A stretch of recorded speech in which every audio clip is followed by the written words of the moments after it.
All right, thank you, Ben. So I'm back, and I'm going to do a session for you guys about generative AI and how you could be using it for your marketing. Unfortunately, I don't have any Snickers to throw around, so just to get that out of the way, there's going to be no flying candy, but we will cover a lot of really cool generative AI stuff. I guess we should jump straight into it. Nice. 10x your marketing with generative AI. All right. Before I jump in, raise of hands of how many people use generative AI. So ChatGPT, things like that. Perfect. So we have almost all of the room. How many of you guys use it on a daily basis? Show of hands. We have more than half of the room. So very, very good start. I've been doing this session. Geez, I want to say forever, but since generative AI has only been out 2 years, I can't really say forever, but I've been doing the session a lot over the last 2 years. And I'll tell you, in the beginning, we had very few people who were using it, and slowly over time, we've seen the increases. So it's really cool to see. Today is going to be really a deep dive in how you guys can be using it in your marketing and how you could be more efficient with your marketing. And we're going to cover everything from SEO, pay-per-click, social media, really the whole spectrum. And my hope here today is that when you guys leave the session, this event, you'll have a lot of go-to generative AI ideas and prompts how to make everything you do in marketing more efficient. All right, like I mentioned, we'll start off with SEO. We're going to do SEO, social media, and pay-per-click. Of course, some tips and warnings at the end as well. A little bit about myself. So my name's Alex Melen. For those that have not met me, I'm here all day. So if you have not met me yet, I'm more than happy to chat during all of the networking sessions going on. I'm the co-founder of Smart Sites, which I started. Do I have a slide? Yeah, Smart Sites slide. Co-founder of Smart Sites, which I started with my younger brother 13 years ago. It's almost 14 years now. We're a digital marketing agency, do the full spectrum, everything you can imagine under the digital umbrella. We have over 400 full-time employees, and we double in size every 2 years or so. So 400 today will be at 800 in 2 years, and we've been maintaining that trajectory since we started the business. The reason I say all of this is all of the stuff I'm going to be covering in this deck for you guys is stuff that I try to do myself and we try to implement at our company to make us more efficient. So that's where I'm coming from. For us, efficiency, processes, things like that are super, super important because not only do we have 400 employees and a lot of clients, but we're always very growth focused and always maintaining that double in size every 2 years metric. So for that to work, we're always very, very focused on efficiencies, processes, doing what we do better every single year. And this session today will actually be covering all of that. So we'll have a very good session. Cool. Rise of ChatGPT. Obviously, with the amount of people who raise their hands that they're using, you guys are aware of it. But ChatGPT was the fastest platform to ever reach 100 million active users. Just for context, you have all these other platforms that you've been involved in digital space over the last 10 years. I'm sure you've heard of when Instagram reached 100 million users in 30 months. That was a huge thing, right? And that was the reason Facebook wound up buying them for $1 billion. That was considered the fastest growth possible. Like nothing else has ever been close to that before. TikTok, obviously, when TikTok came out, it broke all records and reached 100 million users in 9 months. If you think about it, though, TikTok is a platform that's a little bit easier to reach those kind of user levels because there's a lot of, what can I say? There's a lot of younger people using it, and there's a lot of, there's not a big barrier to entry to use it, right? You download it and you scroll through feeds, right? So when ChatGPT was able to do it in 2 months, I just want you guys to realize what kind of growth level that is. And ChatGPT isn't the platform you log into and scroll through feeds, right? You don't have a lot of like 10, 12-year-olds using it. It's although it has a lot of uses, it's very much a business and efficiency product. So huge growth. I had a quick snapshot of my book up here. So I do a lot in the automotive world. So my agency, Smart Sites, is industry agnostic. We're in every single industry, but I personally do a lot in the automotive world. I have an automotive book I wrote exactly 2 years ago, November 2 years ago. So I wrote it before ChatGPT. I read like the old-fashioned way. Like I typed every word on the keyboard, right? So it's just crazy how quickly all of this changed. Where now ChatGPT is writing books, right? There's a lot. All of a sudden, there's all these books on Amazon that are popping up instantly with being written with generative AI. So just to put it all in perspective, how quickly all of this changed. I think I actually have a slide that shows the timelines. But 2 years ago today, ChatGPT didn't really exist, right? GPT as a model, as you could see on this slide, has actually existed for a long time, and something OpenAI has been working on for a long time. So it's not just for those that don't know the background. It's not just some all of a sudden ChatGPT launched 2 years ago and boom, right? The GPT model has been worked on since 2016. The difference is between the GPT model and the ChatGPT you know today is they added the ability to easily communicate with it, where you guys could prompt it and get answers. So that's the difference between the GPT actual model that powers it and ChatGPT. So was launched at the end of 2022. Again, slightly less than 2 years ago. So it's again crazy to see not only the growth that happened in 2 months, but how far we've come over the last 2 years, and how by the show of hands at the start of the session, how many people are actively using it. Also, it keeps getting smarter and better, right? I stopped updating this chart because I think we're now past GPT 4.0, but literally every couple of months it's getting smarter and more efficient.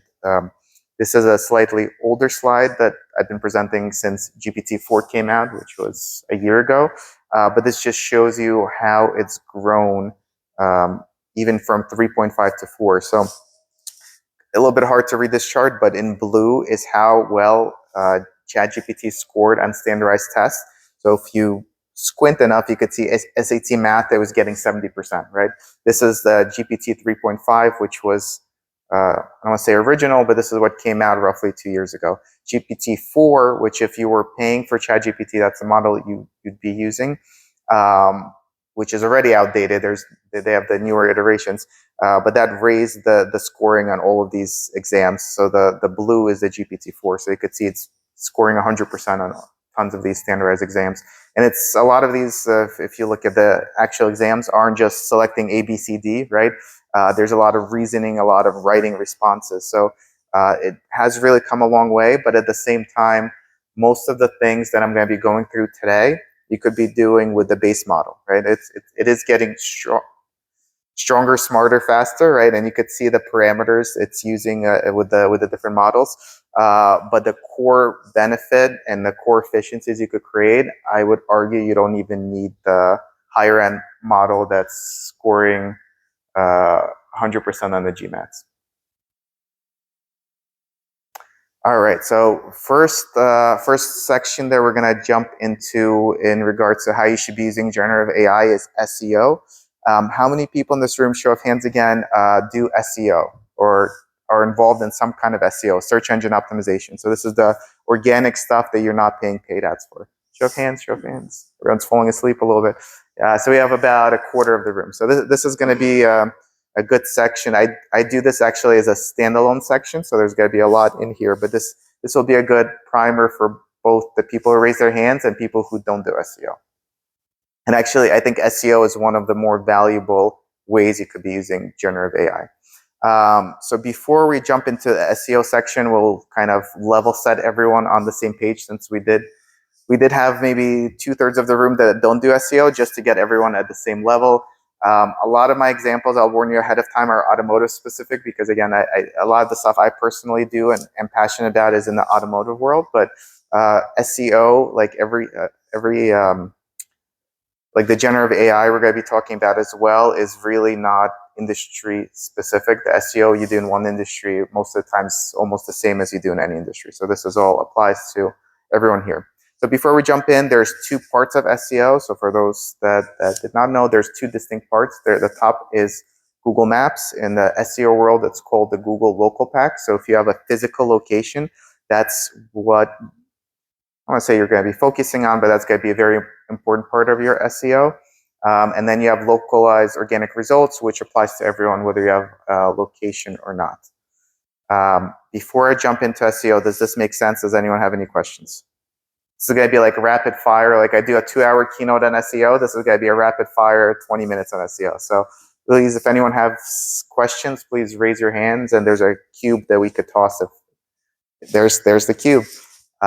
If anyone has any questions as I go through it, please just raise your hand, and then I'll prompt the throwing of the cube. And it looks soft, so you guys should be okay.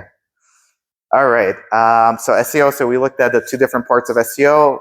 Now the big question that I always get asked when I do these kind of sessions: how do we know what's important for SEO? Right. That's probably the biggest SEO question ever. Whether you're an SEO specialist or you're a small business owner that wants to do SEO, how do I know what Google considers important? So there's a couple things I'm going to touch upon. So we're going to start at the left. So how do you know what Google considers important and what Google will take into account to make sure you rank higher and get more organic traffic? So one way is, I think this article, the first one I'm quoting is from January 2023. So Yandex, the Russian search engine, had their entire the entire model leaked. So every single variable and the weighting and absolutely everything. So there was 1,900 different ranking factors, as we found out from the Yandex leak. If you go into deeper detail, I think there's only 400, 500 that are actively used. But you can actually see the exact weightings and everything that Yandex uses. The problem with going this way is obviously Yandex is not Google. Yandex has been known to be 4 or 5 years behind Google and at the same time a little bit different. So it's not necessarily a direct proxy to Google.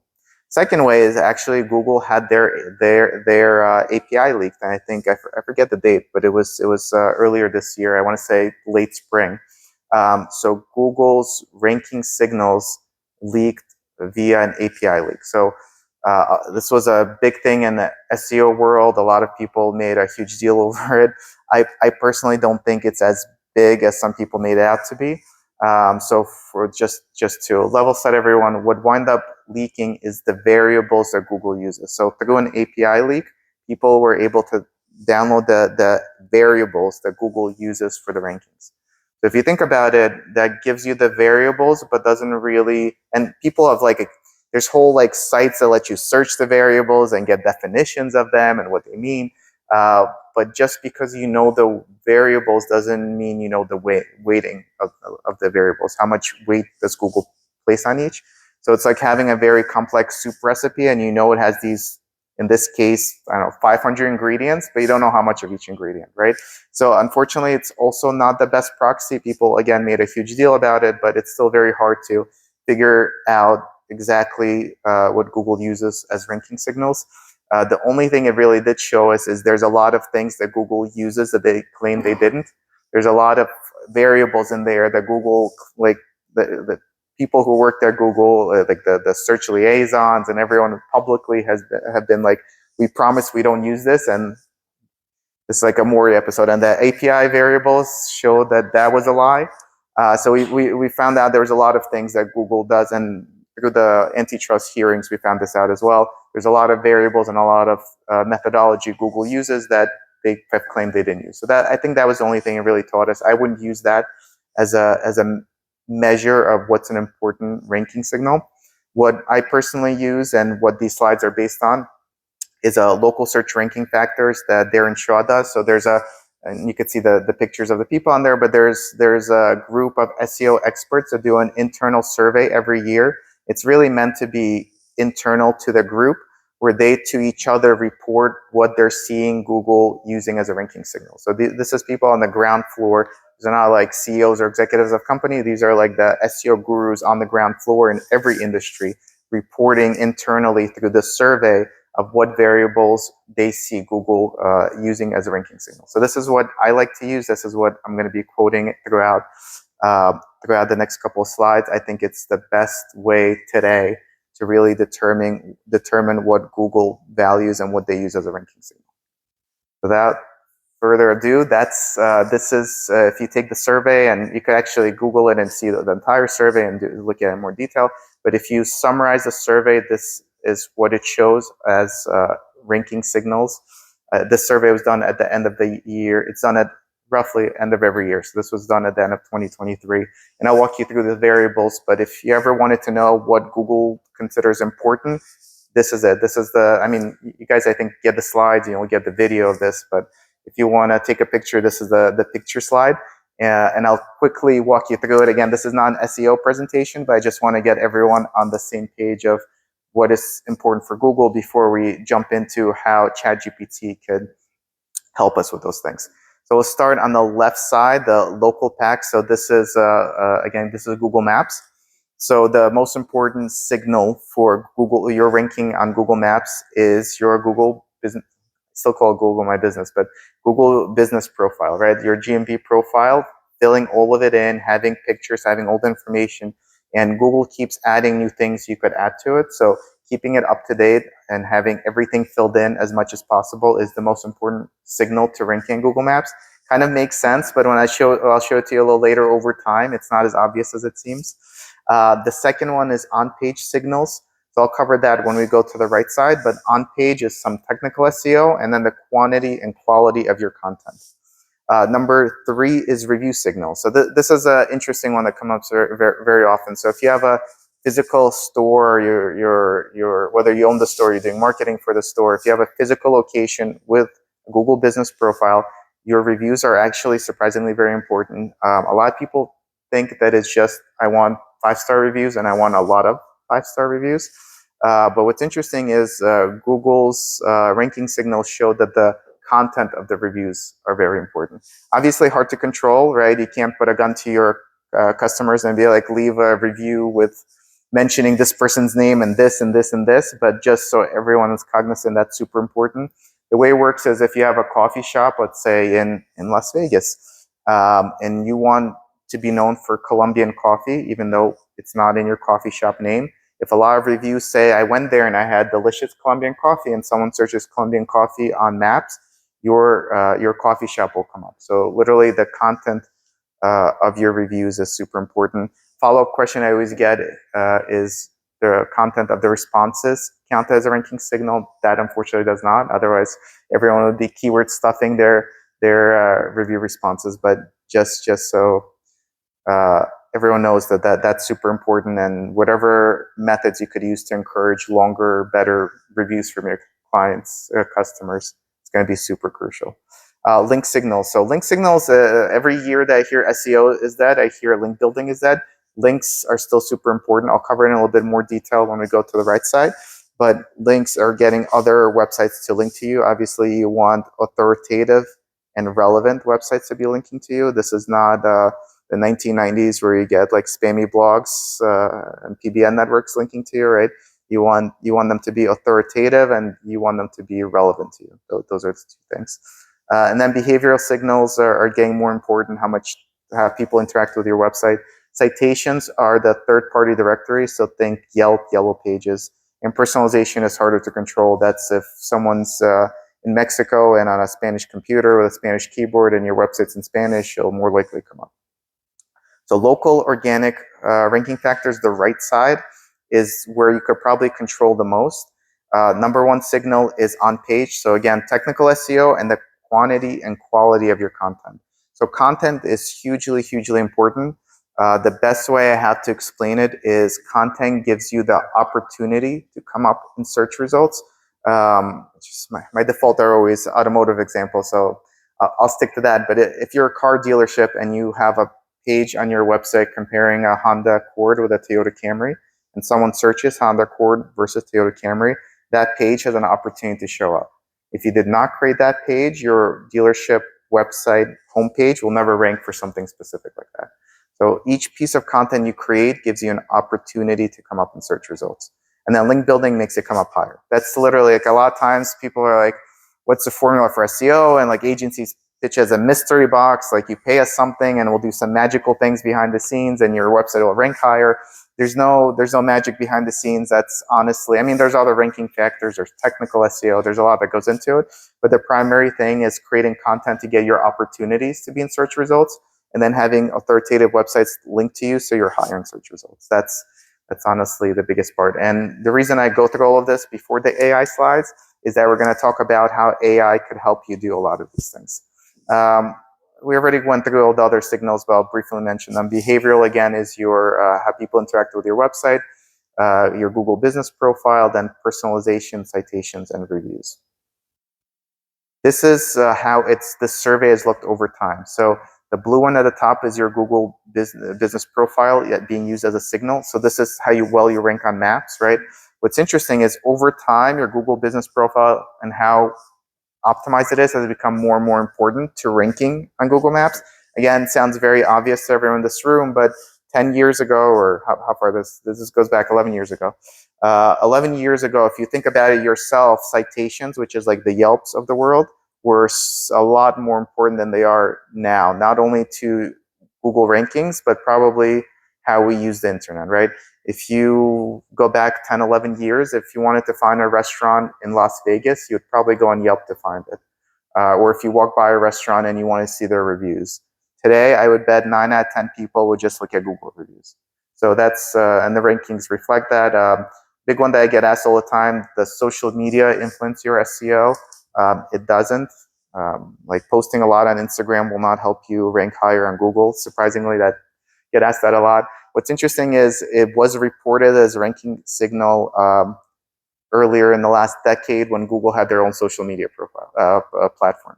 When you use Google, when you had a page, an active page on their own platform, it helped you a little bit. This is the same thing for the local organic results. Again, the top two are on page, which is technical SEO, and then the quantity and quality of your content and link building. So every year I hear link building's dead, SEO is dead, but as you could see by this, and again, this is an internal survey of the top SEO experts reporting to each other what's important. So for those doing SEO, want to do SEO, this is obviously what you want to focus on.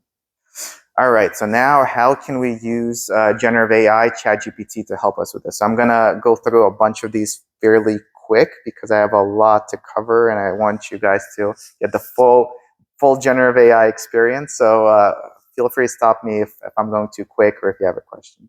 So number one is site page ideas. So on the left will be on the left.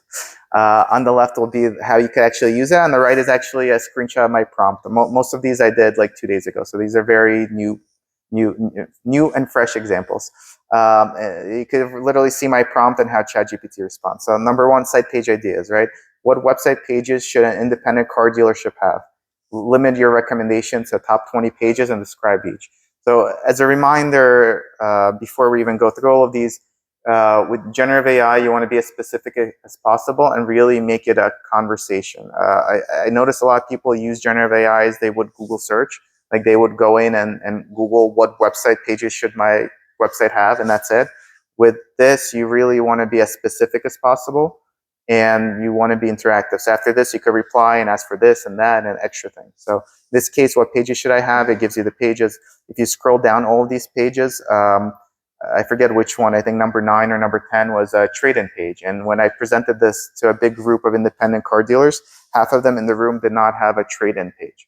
Right, so this is not the end-all be-all, but this is a good way to get ideas of what pages your website should have. And again, this is all free, instant, right? You're not doing research, you're not hiring to go research, like hiring an intern to research what pages I should have. These results get generated instantly for you. Content ideas, right? So generate a list of blog post ideas for an independent car dealership in Indianapolis, supposed to say Indiana.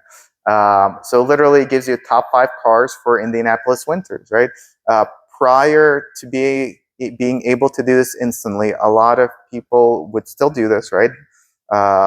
People generate tons of content. There's millions, hundreds of millions of blog posts out there. But it was all done very manually, right? You would have like a junior person, hopefully a junior person. You don't want to have like a super senior person waste their time brainstorming content ideas. You usually have a junior person spend their entire day researching different content ideas, right? This is so powerful that you could use this. Again, not end all be all, but these are all instant responses that you could get to help you brainstorm content ideas. So next one's an interesting one. So content creation for SEO. So this one's been going through some changes.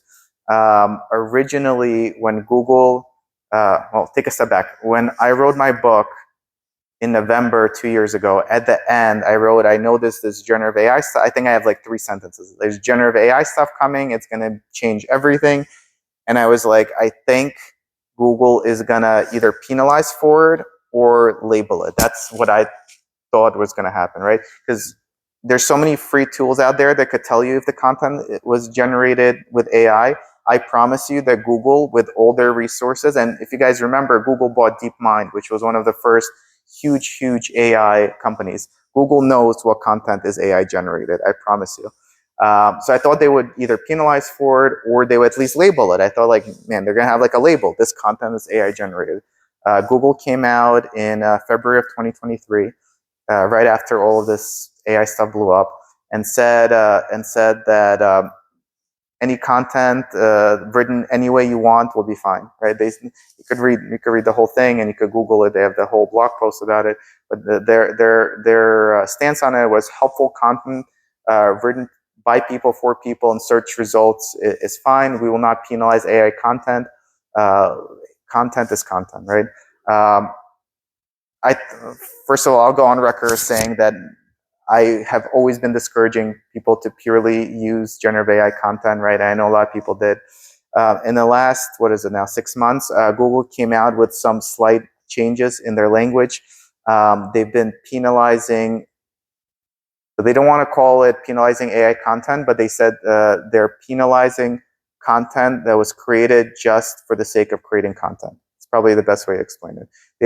They're still not coming out and saying they're going to penalize AI content, but that's pretty much what they're doing. So now they want the change in language is they want helpful content created for people in search results. So they don't want content just for the sake of creating content. So with that being said, you could use generative AI to create content, but I would not just throw it into ChatGPT, ask it to write you a page, and then paste on your website. That page will not rank very well because Google will consider it low quality. That's my advice, but you could still use it to create outlines. You could use it to create the first version of your page, right?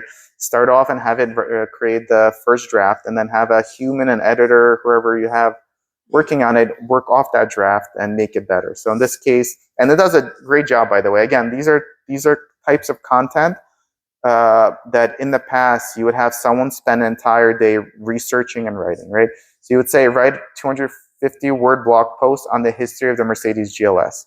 And right away it spits it out. What's interesting is I'll talk about it towards the end, but it does make mistakes. So you don't, again, please don't just take generative AI content and use it. I've also presented this example at probably 20 plus automotive conferences, probably to tens of thousands of people. So I think there's tons of the history of GLS pages on the internet at this point that all look exactly the same. So please, even if you really want to use it, don't use the GLS example, pick a different car. It will come out similar. It'll never be the same, but it'll come out similar. But if you skim through it, it does an amazing job and actually gets a history of it. It's something that would take a long time before, but you don't want to just take it and use it. You want to use it as a template. You also want to be more creative with it. Obviously not like this example, but here I said, write 250-word blog post on the history of the Mercedes GLS in the style of Shakespeare. And if you read it, this is hilarious, by the way. But again, if you're ranking on organic search, this will not be a good way to do it. If you want to have a funny social media post, go for it because there's no negatives from it. But take a second and just skim through the first couple of sentences. It does an amazing job. And because generative AI is a learning model, it actually knows the styles of all the writers out there. So you could literally ask it to do in a style of almost anyone. And as you could see, it does an amazing job at it. Here, noble reader, to a tale of the mighty chariot known as the Mercedes GLS, a vehicle of grandeur fit for kings and queens. But again, please don't take this, put it on your website and think Google is going to give you traffic. Link building. So link building, obviously, you can't have generative AI go out and do link building for you just yet. It's still a very manual process. But you could use it again for ideas. And I think that's the main a takeaway with all of this is generative AI is really great at helping you generate ideas and work out things. And again, please don't just do a search and take it. You want to have a two-way conversation with it. You want to ask for more detail. You more like talk back and forth to get the best information. For in this example, I said, still using the same Indianapolis dealership, I said, where are the most popular local websites in Indianapolis that list automotive businesses in the area? And then I say exclude national websites like Yelp and Yellow Pages, right? Because we're trying to find websites to link to you, so you're more, so Google considers you more authoritative. You're probably already on Yelp and Yellow Pages. Exclude car dealership websites that list cars as well. You don't want to see random car dealerships because you're not going to get a link from that car dealership to your dealership. And as a reminder for those that have not done link building, you can't, in Google's eyes, can't buy links, you can't trade links. They want you to natively get authoritative websites to link to. So in this example, it literally gave a couple of, I don't know, Indy Star local business directory, around Indy.com, Indy Chamber of Commerce, right? Some great places where you could actually reach out and have them link to your website and get a link without paying for it. So again, very powerful tool to help you. Reputation management. So this is a big one. A lot of times there's a lot more ways to implement it than you guys realize. So in this case, I asked ChatGPT to write a response to a Google My Business review. So a couple of things to point out. You always want to be responding to your Google business reviews. There's, I forget the study, but there's a study done roughly 2 years ago that showed that you could more positively influence purchase behavior based on how you respond to a negative review than having a positive review that you have not responded to. So let that sink in for a second. You will get a bigger benefit of getting a bad review and responding it in a positive way than getting a good review. Obviously, please don't go out and tell your clients, so customers leave you 1-star reviews. Be like, tell me how you're pissed off with my business. Just let it all out. You don't want to be doing that, right? But it's super, super important to be responding. And a lot of people, no matter whether it's a restaurant or you're making a $100,000 B2B decision, people always are not only looking at your 5-star reviews, but they're more importantly looking at your bad reviews, and they're looking to how the business responded, right? You don't want to go and start like a fight with the person who left you the bad review, or like start like cursing them out publicly, right? So ChatGPT comes into play here because it's amazing at not only giving you the neutral reviews and not getting emotional, right? As a business owner, someone leaves you a bad review, I promise no matter how hard you'll try, there'll be some emotion in your response. It helps take out the emotion out of it, and it does an amazing job at pointing out certain things. So in this example, I said, write a response to a below review that Dawn left in the Automan Google profile. And I said, respond in a way to make others want to buy a car here. So literally, it'll automatically respond. Again, please just don't take it and paste it, because sometimes you'll read it and it'll sound robotic and you're going to want to tweak it a little bit. You want to have it in today's world, you don't want to have anything you respond to clients with come off as insincere. So please, again, don't just take it and use it. But it does such an amazing job at not only thanking the customer for their review, but pointing out and highlighting the positive things they said in the review. And similar, it will do with negative reviews, right? I also have a lot of car dealerships that started using this to help respond to clients, customers who are not super happy.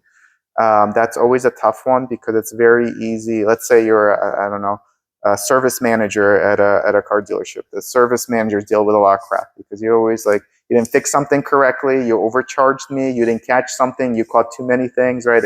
You're dealing with a lot of that. So easy to become emotional and get into fights with people over emails, and then people take the screenshot, post it online. This is so powerful to help you manage literally reputation management. So I think this is one of the best ways to be using ChatGPT. But again, please don't just take it and use it, because sometimes they'll say something wonky. Sometimes they'll come off very robotic. So please at least read it before you copy paste it. Yes. Question. Hold on. The microphone's coming your way. So I was at a place last night, just a local place. Yeah. We had a great time. 10 o'clock, 11 o'clock at night, I wrote a review.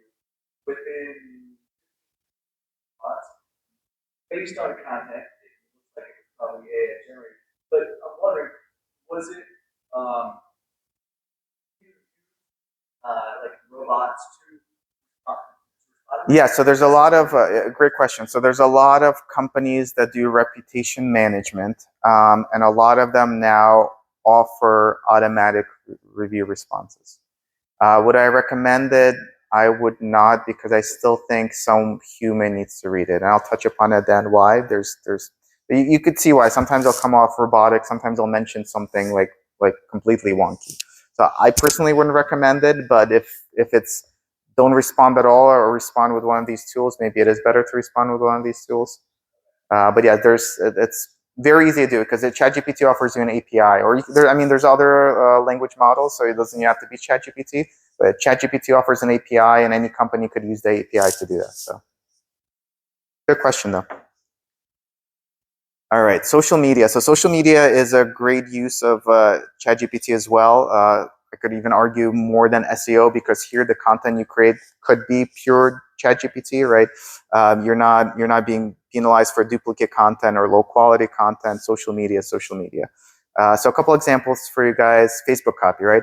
Write 100 words worth of Facebook ad copy. So in my example, I wrote write 100 words Facebook ad copy for same car dealership, by the way. Independent car dealership in Indianapolis looking to hire a technician, include a call to action to apply for a job, right? Applicable probably for everyone, but in the last 2 years, car dealerships have really been scrambling to hire technicians. So there's a lot of hiring. They're paying for Indeed. They're hiring for recruiters. How easy it is to just post on your social media, right? And people who are following your page might actually know someone looking for a job, or they'll share it, they'll like it. And so little, you don't need for you should still read it before you copy and paste it. But you don't have to worry about duplicate content, low quality content, the Google not liking your content. You literally, it's here to use, and you could massage it with ChatGPT in a way you want it to, right? Here I said include a call to action to apply for a job. So literally it writes this whole thing up, and if you read it, reads phenomenal, and then just do an application link, right? So generating social media content has never been easier. And I don't think you have much negatives as opposed to SEO. I don't think someone would read this and be like, you know what, this sounds like ChatGPT. I'm not going to apply for a job there, right? In a lot of cases, this will read better than some of the things you might have a junior person or intern do. Twitter, give me 5 funny tweets, right? Again, this is stuff that before you would need to like research, think about, spend a day like putting together. These responses are fractions of a second. We're not even talking 1 or 2 seconds. Here are some lighthearted tweets for your independent dealership, right? You could say, give me funny tweets about the weather, like there's snowstorm coming this week, about the snowstorm coming this week, right? And this stuff, again, you don't get penalized for just using the way it is. Again, please take the extra couple seconds and read what you're posting. But in most cases, you should be okay. TikTok hashtags. So this is a big one. We have a lot of businesses, SMB guys that are like, oh man, I want to start posting on TikTok, but I wouldn't even know the hashtags to use. You don't want to use the wrong hashtag, right? Could be a pretty big and embarrassing situation if you use a hashtag which means something different than you think it means, right? So I go, what are the most popular hashtags for automotive on TikTok? Please provide details on each. So not only am I asking for what they are, I want ChatGPT to describe them to make sure I'm not using something that will not make sense. Image generation. So this is, what can I say? This is fairly new. ChatGPT itself did not have image generation up until recently. I still like Microsoft Copilot for image generation better, and you guys could test it on both and see which one you like. Microsoft Copilot is free with Windows. It uses the paid version of ChatGPT, more or less. So for those who are paying for ChatGPT, you could probably get by with using Microsoft Copilot. If you're using Windows, if you go to Start Menu, Settings, Windows Updates, and subscribe to the beta channel, you'll get the latest and greatest in AI built into your computer. This is also built into Edge, which I'll touch upon shortly. But I think Microsoft's been doing a lot of things right with integrating this, and I think they'll reap a lot of benefits from it. But that social media Facebook post that I asked ChatGPT to write for me about mechanics, right? Don't want to just post on Facebook without the image. You hop on here, and again, I didn't like the images ChatGPT gave me. This is Microsoft Copilot, but it's not that image, right? You could see that's AI generated, but I think there's no problem. The alternative would be to subscribe to like Adobe Stock to like sort through images, try to find an image. Will less people apply for the job if you're using this image versus Adobe stock? I don't think so. And it's gotten better and better, and you can massage it. You could say, make it so there's 3 people, or make it so it's women working in the mechanic shop. All right, that was a lot. Any questions on SEO or social media before we do pay-per-click? Yes. Oh, great. You already have the microphone. Yes. Yes. Does that include blog posts or photo capture pages on the website? Good question. It's funny. I think they, in my mind, they're the same. And what's interesting is in recent years, I've been discouraging websites from creating blogs. And I'll tell you why. So when blogs started, when the internet started, when blogs became more prominent, and there was a lot of advice to need to blog on your website. People used websites a little bit differently. So for example, 10, 15 years ago, you might go to your dentist's website and it'll say blog, and you'll click in and you'll be like, maybe I want to see what my dentist is blogging about. I promise today, nobody's going to their dentist's website and being like, oh man, I want to see what this guy blogged about before he's doing my procedure later today.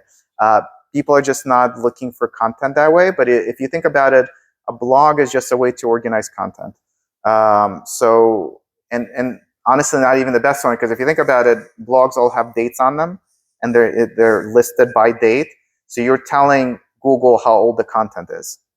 And Google uses that information as a ranking signal to not rank old content. So there's a whole SEO practice of like updating old blog posts. But with that aside, to answer your question,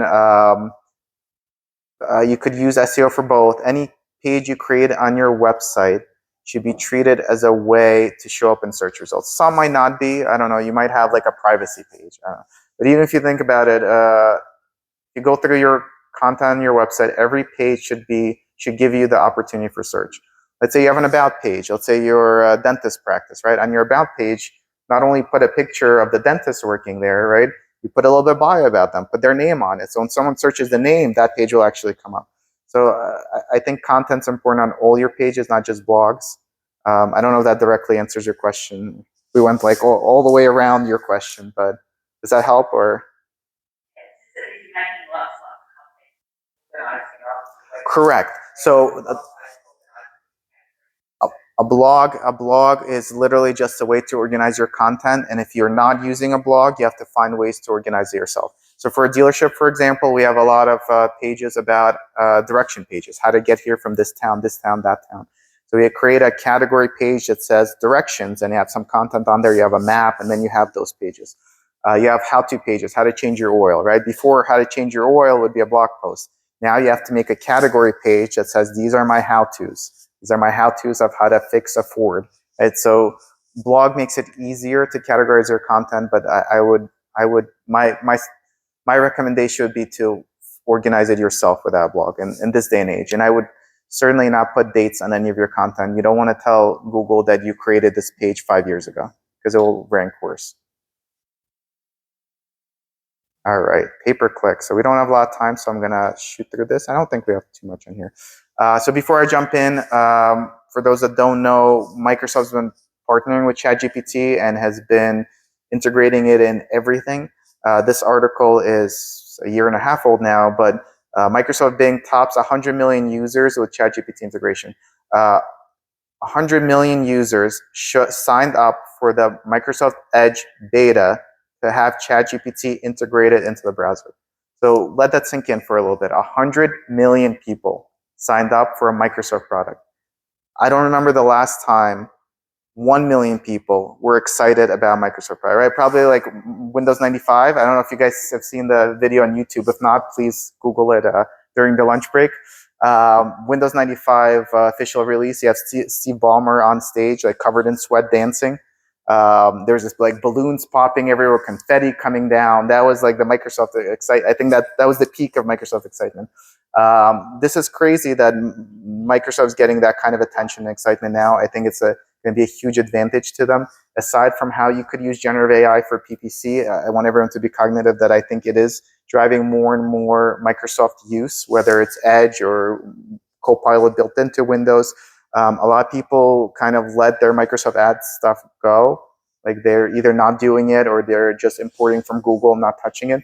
I think Microsoft's going to continue to gain market share through their generative AI integration, and I think Microsoft Ads are going to become more and more relevant. So just something to keep in mind. How you could use generative AI for your pay-per-click. Number one, what Google Ads campaign should a construction company run? Right? Let's say you're a small business and you have a marketing agency handling everything. Why not spot check to make sure you're doing everything you can, right? A lot of marketing companies are proactive, but obviously not all of them. So you want to make sure you're running, what campaigns could I be running? If you're a dealership, you could be running what are called vehicle listing ads, which are like shopping ads. Some people don't know they exist, right? So it's good to even see what campaigns you could be running. You could ask ChatGPT to give you more examples of each kind of campaign. Keywords, right? Give me a list of buyer intent keywords. So this gets into a little bit more into the weeds of like something that PPC analysts themselves would be doing. But give me keyword ideas, right? How great is that? It's going to give you keyword ideas, and then ad groups. Group up all the keyword ideas you just gave me because you want to show a different ad for a different keyword group, right? And you no longer have to do this manually or guess which keyword you missed or didn't miss, right? And again, please don't just take this and use this. You still need to add some thought to it, but it's a great resource to help you come up with all these campaigns. Ad copy ideas, right? How great is that? And here you don't get penalized. It's not Google. You're not going to get penalized for using similar style content as someone else.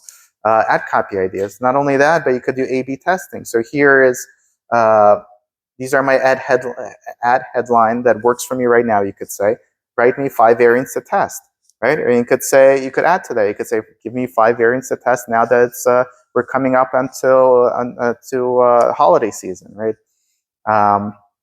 Automation. So this gets a lot more complicated, but there's a lot more power in this. So this is for the hardcore PPC analysts in this room. But at the very least, I want you guys to be aware that you could be using ChatGPT for this. So here in this example is write me a Google ad script that lists all landing pages on a Google Sheet, checks the status code of them in column B, tell me how to run this script on a routine daily, and I want an email for all pages that are 404 or other status error codes. We audit thousands of PPC accounts as a company on a yearly basis. I would say about a third of them are sending traffic to pages that no longer exist. So Google Ads is supposed to not allow you to do that, but depending how your website generates a status code and how your website's configured, they won't always know. And even when they do know, they might not detect it for a couple days. On the car dealership side, we have half of the car dealerships we audited were sending traffic to cars that they already sold. Right, the car was not there anymore. It said, sorry, not found. So I'm like, oh, I really want this 2011 Honda Civic. Sorry, not found. And you're spending money on those clicks, right? So this will make you a script that checks it daily. So at the very first thing, it'll tell you all the pages you're sending traffic to, which is good to audit. Sometimes you're sending traffic to pages you don't realize you're sending traffic to. And B, it's going to test them every single day and send you an email. Not only that, you ask ChatGPT to explain to you how to implement this. You don't even have to like go to a like developer or become a programmer or be reading like articles on how to like use Google API. It literally gives you the code and gives you step-by-step instructions of how to implement this. They're really powerful, and I have a bunch of other PPC examples. If you guys are interested, just shoot me an email. I could provide it.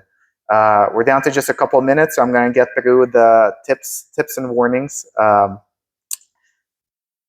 was a lot of really quick talking. So this is a good one, and I think this is even a couple months old. Generative AI is super powerful to a point where there's job posts for prompt engineers, and to me this just seems crazy. And these jobs pay like 300 grand, right? There's now and you could search. There's tons of them. It's so powerful that big companies, are hiring prompt engineers. So if you think about that, they're hiring people to come in and teach their employees how to be prompt engineers. Like some of the stuff that I walked through you guys in the last 50 minutes, like I think everyone in this room is now on path to become a prompt engineer and make 300 grand. But literally being good at prompting ChatGPT is a thing, right? If you're really good at prompting generative AI, you will become more efficient in everything you do, to a point where it's super valued as a job. If you have kids, I would not tell them to go to college to become prompt engineer. I think this is a temporary thing. I think 10 years from now, we're all going to be prompt engineers, right? There was a transition from typewriters to computers in the 80s and 90s, and there was a lot of specialists who came in and trained typewriters to become good users of computers, right? You don't have to like white out things with whiteout anymore. That was like a profession to get people. I think similarly, we're all going to become prompt engineers, but this is so valuable that big companies are just craving for these kind of people to teach their employees to become good prompt engineers. Don't forget that generative AI loves spreadsheets. You could upload your spreadsheets and tell generative AI to do stuff with them. Copilot takes it one step further, and Microsoft Copilot, when you're using it part of Windows, could interact with all the Microsoft product suites, Word, Excel, summarize this, shoot this as an email, go through these spreadsheets. So please make sure you utilize it correctly. I know we're out of time, but I got 2 or 3 slides. Keep in mind, so these are the pitfalls. AI likes to hallucinate. This is a big study. I think it was done by Harvard, but I forget now. Hallucinate means it gives the wrong answer. So please don't just, I've been saying it the whole time, but please don't just take a response from generative AI and use it. Please QA it, no matter where you're using it, whether on your website or social media. For example, and funny, generative AI is a learning model, so it's always learning, getting better. So all my examples are gone now. They fixed all of them, but one I like to use is if you ask ChatGPT, name me a country that starts with the letter V, it would say there are no countries in the world starts with the letter V, even though, for example, Vietnam is one of them. And the example, in that case, it answered that way because Vietnam is not the real name of the country of Vietnam. Their full name is a Socialist Republic of Vietnam. So things like that, you don't want to like use wrong information.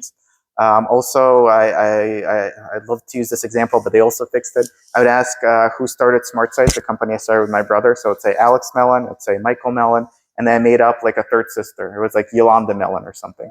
I don't know. And ChatGPT can't make things up, right? It uses internet information. So I search Google, I search every search engine. I have no idea where I found this third sibling. But I asked my parents, I'm like, ChatGPT says it must be true. So please, it gets better and better, but it does hallucinate. So please QA everything. Here are some other popular examples. I'm sure you've seen memes of this. But again, it uses information from the internet. So that means it could be skewed, it could be biased. Smoking while this is, by the way, when Google's been playing catch up, so it's been releasing things that are half baked. So this is when they forced AI into search results. So smoking while pregnant was doctors recommend smoking 2 or 3 cigarettes per day during pregnancy. That's a good one. Please don't. Cheese not sticking to pizza. It says please add glue, non-toxic glue, but please add glue to your pizza recipe. Please don't do that. How many rocks should you eat? It says at least 1 small rock a day. Please. And these are real life examples from like 3 months ago. So please QA everything. This is AI hallucinating. By the way, the cheese, I tried to track down all of these where it came from. The cheese one was an Onion article. That's this satire site. So it uses information online, but then information online isn't good. You wind up with advice to eat rocks. So please be careful. Don't blindly start eating rocks. AI owns its data. I know we're out of time, but I have like 1 to 2 minutes left. This was a really big one that I actually got asked by a couple Fortune 500 companies to come in and talk to them about. The headline is Samsung bans ChatGPT, all AI chatbots. So what happened with Samsung is ChatGPT is really, really good at analyzing code, fixing code, because it knows the programming languages, right? So a Samsung developer was trying to troubleshoot a small bug they had in their code. And it's so good at it that in the past, multiple people would troubleshoot for weeks, and now you could just throw it in and it'll find you the bug, right? That's literally one of the best use cases. It knows when you made an error based on the syntax you should follow. The Samsung programmer uploaded their entire, I think it was mobile repository to ChatGPT and said, fix my code. ChatGPT responded, here we go, we fixed it, here's the fix. They applied the fix. The problem with that is that ChatGPT now has your entire repository. Once Samsung found out, they tried to sue OpenAI, and they said, you know what, can we have it back? Like our entire mobile repository we gave to you, please just take it out. And actually went to a court case, and OpenAI is like, that's not how any of this stuff works. Once you enter anything into ChatGPT, it instantly learns from it. There's no way to remove the data. So be careful what you give ChatGPT. In this case now, ChatGPT could use Samsung's code to help their competitors code their own mobile platforms. And it probably is. And it probably is doing that. And absolutely no one can do anything about it. You can't withdraw anything and give it. In most of the use cases, you're not doing anything that might cause issues. But for example, you spend lots of money writing up a legal contract to protect yourself against case Y, Z, whatever it is. He's hired lawyers, spent a long time. You want to fix one line, so you throw into ChatGPT and please rewrite this one sentence for me. ChatGPT now has that legal contract and can help your competitors get that contract language for free that you just invest a lot of money in. So please be careful. Don't put anything with intellectual property that you consider private, because you cannot, there's no backsies. Once you put it in, there are no backsies. Closing thoughts. So AI today is like the internet boom in 1995. This slide's probably 2 months old, and I would bet at least 10% of the companies on there are not in business anymore. It's very, very fast moving. New things are coming out. There's a lot of free tools. Again, similar to how the internet was in 95, 96, 97. There are a lot of tools out there that make things amazingly easy for you and make you more efficient, but then tools become paid the next month and they disappear, another tool comes up. So it's very fast moving, but there's a lot of great tools. Feel free to take a picture of the slide. These are probably the best AI tools as of a couple months ago when I put this together. But again, it's super, super fast moving. And don't have much for next steps, but I want all of you guys to start using generative AI in your lives if you're not already. Again, it's super, super helpful. And Windows users, I would encourage to subscribe to the beta channel so you have AI built into Windows. It's become so much easier for me to use when I just press the button. And it has my past conversations in there, so you could go back to something you were researching before. And for those that use agencies for any marketing or anything that you do, you want to make sure they're using this stuff, because agencies who are able to leverage AI are going to be so much more efficient and are either going to charge you less, give you more, or a combination of the two. That's all I have. If you scan that QR code, you could connect with me on LinkedIn. I'm here all day. I'll be emceeing for the rest of the day, but I'm also here all day if anyone has any questions or wants to chat. I think with that, we should be almost ready for lunch, right? Lunch? Good? All right, thank you guys. Lunch is same place as breakfast.